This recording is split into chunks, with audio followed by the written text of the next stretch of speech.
Hello everyone, welcome back to another lesson in English 8. The literature of a nation tends to reflect the soul of its people. Well, it's true, right? Isn't it that literature actually is based from what's going on in a specific culture or in a specific place? That's why the literature reflects the soul of its people. In this lesson, we will be going to the country of Thailand. Again, the literature of a nation tends to reflect the soul of its people. Let's take a glimpse of Thailand's history.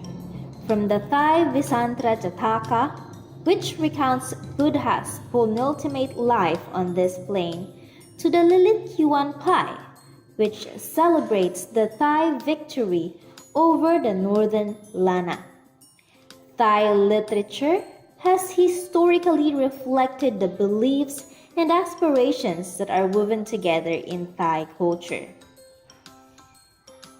Incisive works confronting issues of social class, polygamy, and social inequality would rise to the prominence in that golden age. Such insight would continue to be seen in the literature of life produced in 1960s, which contributed to the overthrow of a military government in 1970s and the critical works of Chart Kupchiti in the 1980s. Tracing its roots back to the Sukhothai period in the 13th century, Thai poetry dominated the imaginative Thai literary works until the 19th century. Now from Thailand, we will be going to poetry in Indonesia.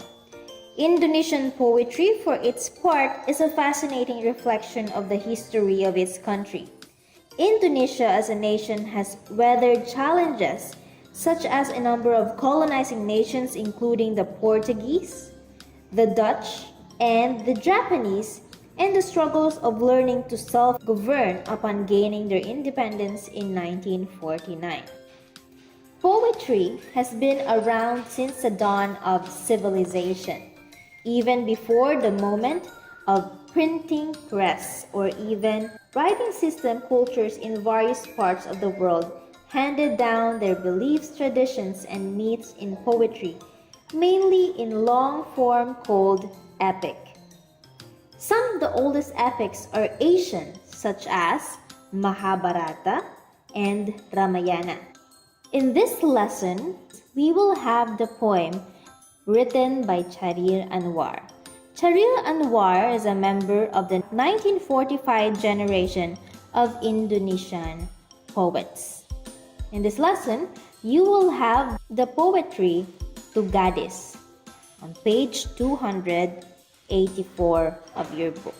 This poetry reflects the time wherein Indonesia was colonized by the Westerners. After reading this poetry, answer the following question.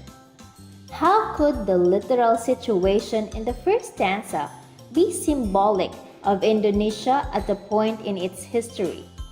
Why is Indonesia described as a young nation that can just say, I?